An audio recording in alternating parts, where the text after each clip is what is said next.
Graça e paz, meus queridos irmãos. Eu os convido nesse momento a lermos o capítulo 21 do livro de Apocalipse. Apocalipse, capítulo 21, vamos ler do 1º ao 8º versículo, onde está escrito assim: Vi novo céu e nova terra, pois o primeiro céu e a primeira terra passaram e o mar já não existe. Vi também a cidade santa, a nova Jerusalém que descia do céu, da parte de Deus, ataviada como noiva adornada para seu esposo. Então ouvi grande voz vinda do trono, dizendo: Eis o tabernáculo de Deus com os homens. Deus habitará com eles. Eles serão povos de Deus, e Deus mesmo estará com eles. E lhes enxugará dos olhos toda lágrima, e a morte já não existirá, já não haverá luto, nem pranto, nem dor, porque as primeiras coisas passaram. E aquele que está sentado no trono disse: Eis que faço novas todas as coisas. E acrescentou: Escreve, porque estas palavras são fiéis e verdadeiras. Disse-me ainda: Tudo está feito. Eu sou o Alfa e o Ômega, o princípio e o fim. Eu, a quem tem sede, darei de graça da fonte da água da vida. O vencedor herdará estas coisas, e eu lhe serei Deus, e ele me será filho. Quanto, porém, aos covardes, aos incrédulos, aos abomináveis, aos assassinos, aos impuros, aos feiticeiros, aos idólatras e a todos os mentirosos, a parte que lhes cabe será no lago que arde com fogo e enxofre, a saber, a segunda morte. Nós vemos aqui que o último tema de Apocalipse é o céu. Tudo começou em Patmos, no exílio, na solidão e na dor. Ali foi dado o início da revelação, mostrando o Cristo glorificado. O primeiro tema foi a noiva, a igreja, espalhada em 7 fases distintas, onde Jesus lhes diz. A Éfeso, ele diz: Eu conservo na mão direita as 7 estrelas e ando no meio dos 7 candeeiros de ouro. Para Esmirna, ele diz: Eu sou o primeiro e o último que esteve morto e tornou a viver. Para Pérgamo, eu tenho a espada afiada de 2 gumes. Tiátira, eu sou o Filho de Deus, que tem os olhos como chamas de fogo e os pés semelhantes ao bronze polido. Para Sardes, eu tenho os 7 Espíritos de Deus e as 7 estrelas. Para Filadélfia, eu sou o santo, o verdadeiro. Tenho a chave, aquele que tem a chave de Davi. Quando abro, ninguém fecha. E quando fecho, ninguém abre. E para Laodiceia, eu sou o Amém. A testemunha fiel e verdadeira, o princípio da criação de Deus. Assim, Jesus se apresenta à sua noiva, que há de passar por vários percalços, sobrevivendo no mundo onde o príncipe é Satanás. Em seguida, o Pai vai mostrar o que há de acontecer, deixando claro que o conflito é longo, porque o mundo colide com o reino de Deus aqui na Terra. Temos a impressão que nós vamos passando por várias salas, muitos temas. Mas em cada sala tivemos a visão da eternidade e agora saímos e chegamos nesse capítulo ao ar livre da vitória. O cataclisma do pecado e seus efeitos chegaram aos mais longínquos limites do universo e por isso tem que haver uma limpeza, tem que haver uma purificação, uma faxina e reconstrução. Tudo alicerçado no trabalho lá da cruz que Jesus Cristo fez ali. O céu não é o final de todas as coisas. O céu é o recomeço. Cada capítulo de Apocalipse é melhor do que o anterior, porque sua visão é a vitória final. Vi novo céu e nova terra, Por isso, o primeiro céu e a primeira terra passaram e o mar já não existe. Esse novo céu e a nova terra não surgirão como resultado de uma catástrofe cósmica, mas como resultado da redenção visível, através do reinado de Cristo, como está escrito em 2 Coríntios 5, 17.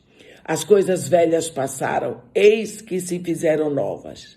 Aqui a redenção se completa. Podemos imaginar o que resultará após a destruição pela Batalha de Armagedon. Cristo e sua igreja reconstroem tudo. Quando João diz que o mar já não existe, precisamos também lembrar que a grande quantidade de águas que está na terra é resultado da primeira hecatombe, quando o eixo da terra ficou inclinado. Agora que a Terra volta à sua órbita original, as águas acumuladas nos polos também voltam. Tudo é novo. Antes do dilúvio, nós lembramos que a chuva nunca foi mencionada. A terra era regada por um leve vapor que subia.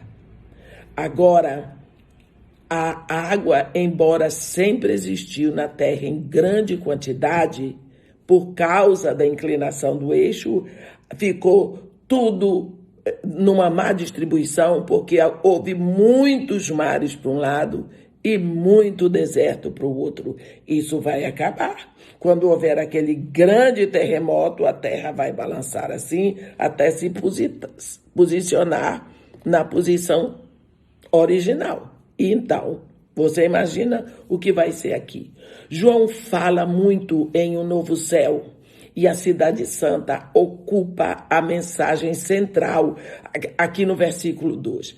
Essa cidade desce ataviada, bem vestida, bem arrumada para receber seu marido. Ela está belíssimamente vestida de atos de justiça. Isso, na realidade, é uma linda comunidade que desce do céu, santa, vivendo em harmonia para receber o amor de Deus.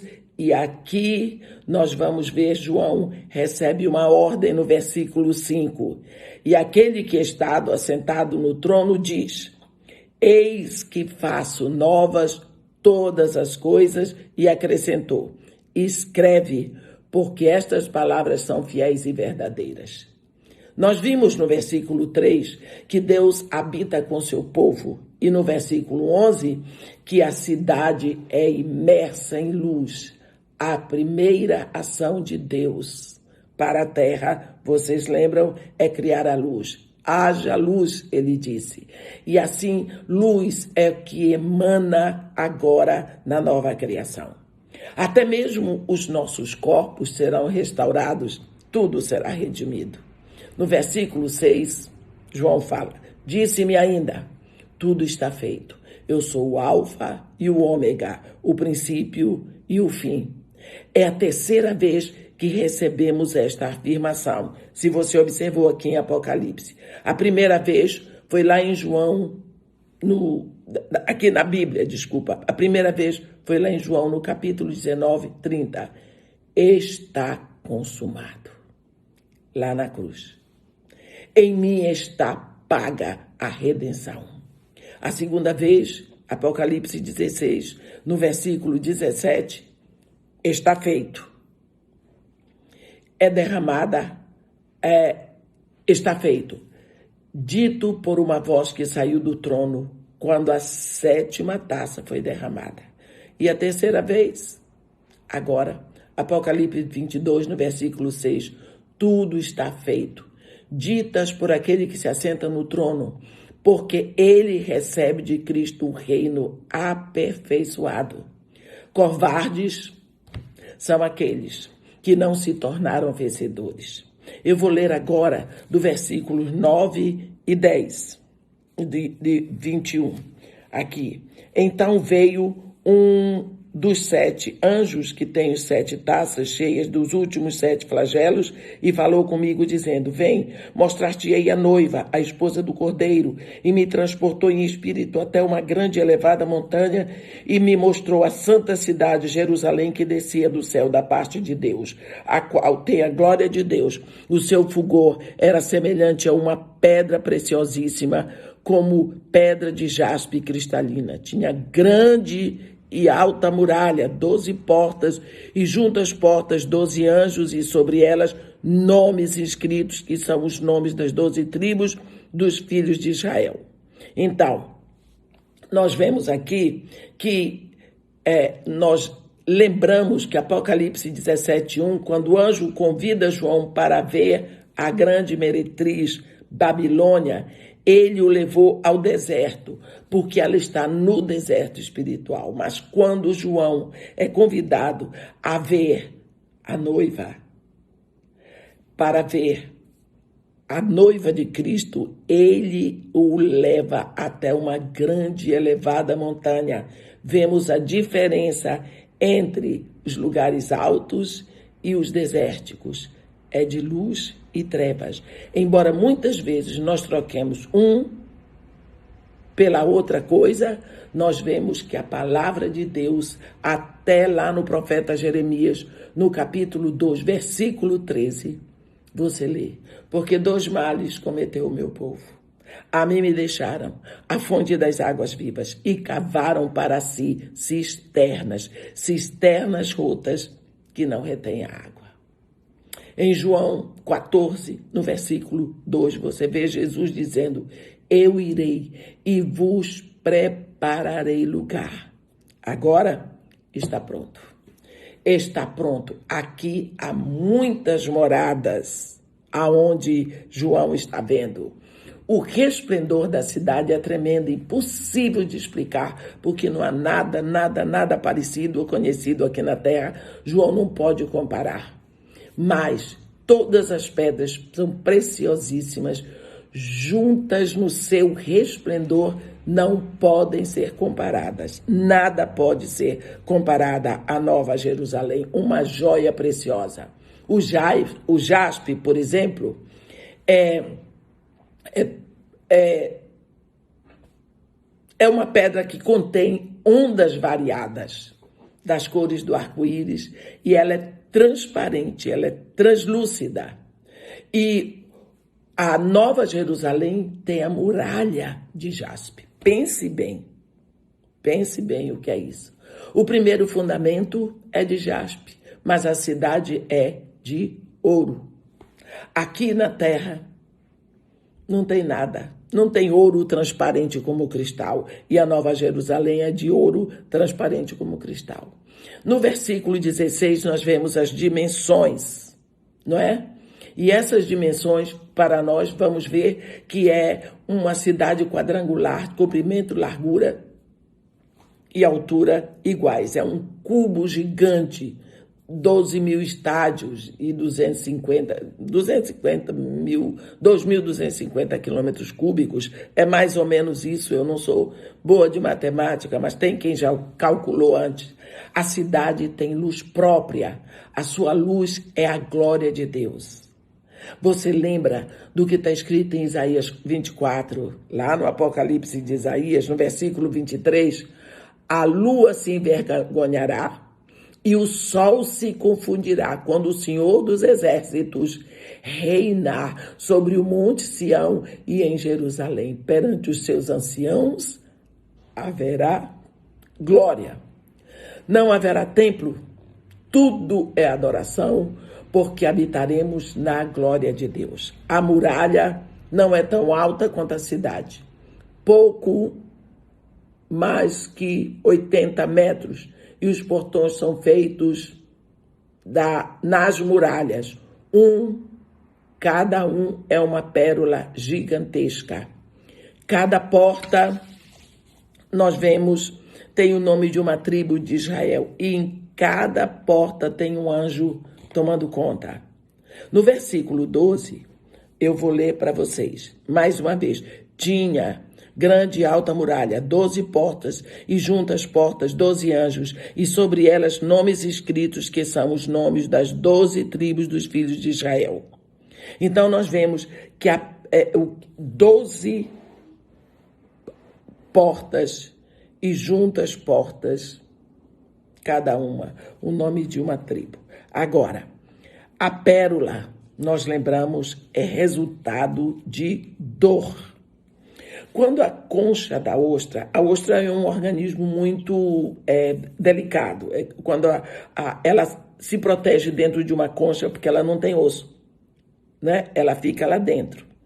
E quando essa concha, que é onde ela se protege, lá no fundo do mar, é furada, normalmente é furada por um vermezinho microscópico ou por algum impacto que ela sofre. Ali, ficando qualquer abertura, qualquer orifício, entra um grãozinho de areia e isso machuca o corpo da ostra. Os recursos do organismo da ostra entram em ação para protegê-la e o organismo dela produz uma secreção preciosa para fechar aquele orifício e salvar a vida da ostra. Essa secreção vai formar a pérola. Então, a pérola, ela surge porque houve uma ferida, porque houve uma dor. Então, a pérola é uma ferida que foi curada. As portas são pérolas. Quem entra ali, entra na Nova Jerusalém, consciente de que ela só está penetrando na Nova Jerusalém por causa de uma ferida lá da cruz, por causa de uma dor, por Jesus Cristo que fez a obra para nós. Na entrada na Nova Jerusalém, essa entrada é garantida só por Jesus Cristo, que sofreu e que aguentou lá na cruz. Mas agora, logicamente, essa ferida está curada. Ninguém pode entrar na Nova Jerusalém subindo pelo muro de jaspe. Só a ferida de Jesus, a pérola gigante, é a entrada. O alicerce, a Bíblia diz aqui, que são 12 fundamentos, tanto da cidade quanto da muralha. Toda espécie de pedras preciosas. Os 12 fundamentos estavam sobre os nomes de 12 apóstolos do Cordeiro. A muralha da cidade tinha 12 fundamentos e estavam sobre estes os 12 nomes dos 12 apóstolos do Cordeiro. Então, nós vemos aqui que se nas portas tem escritas 12 nomes das tribos de Israel, nos fundamentos está o nome dos apóstolos de Jesus Cristo. Vamos lembrar uma coisa: o fundamento da igreja está lá no Evangelho. Pedro, apóstolo, essa tua afirmação é pedra, é rocha. E sobre essa afirmação, qual foi a afirmação de Pedro? Tu és o Cristo, o Filho de Deus vivo. Tu és a solução, porque Cristo é solução. Sobre ela edificarei a minha igreja. Então, os fundamentos que vieram para nós do Evangelho foram deixados pelos discípulos. Agora você vê a Nova Jerusalém, a noiva descendo, e o fundamento dela todo tem o nome dos 12 discípulos. A igreja de Jesus Cristo, ela é apostólica, porque ela vem do testemunho de 12 apóstolos que viveram e que aprenderam com Jesus. Nós sabemos que tudo aquilo que não está escrito na Bíblia em relação ao Evangelho não deve ser aceito. Por quê? Porque a nossa igreja vem do testemunho desses 12 apóstolos. Por isso, a igreja é fundamentada nos apóstolos. Cobertura pode ser levada pelo vento. Cuidado com essa mania. Não, fulano é minha cobertura. Cobertura pode ser levada pelo vento, mas o fundamento é que segura. São os apóstolos, o testemunho que eles trouxeram, porque eles viveram com Jesus. Então, observe que o fundamento da igreja é a palavra. é o Evangelho, é ela que segura. Cobertura você pode mudar a hora que quiser. Portanto, esse negócio não, a nossa igreja vai bem, porque a nossa cobertura é fulano de tal. Veja bem quem é que está discipulando você. Pode ser um homem de Deus, glória a Deus, que seja. Mas cuidado, se a cobertura é falsa, vai chover lá dentro. Mas o fundamento, se for falso, rui tudo. Portanto, aqui nós vimos, enfim, chegamos ao ar livre da vitória e podemos ver a Nova Jerusalém, que na realidade é essa comunidade santa, onde nós estaremos. Vamos ser todos preparados. Vamos brilhar mais do que ouro, mais do que o sol. Você viu a palavra de Deus dizendo no profeta Isaías, do profeta Isaías, que a lua se envergonhará, o sol se confundirá, quando o Senhor dos Exércitos reinar no Monte Sião e em Jerusalém, perante os seus anciãos haverá glória. Como que o Senhor vai reinar? Com a sua noiva, com a sua igreja, com essa comunidade santa que está sofrendo agora. Não tem problema do sofrimento agora. Vamos olhar para frente.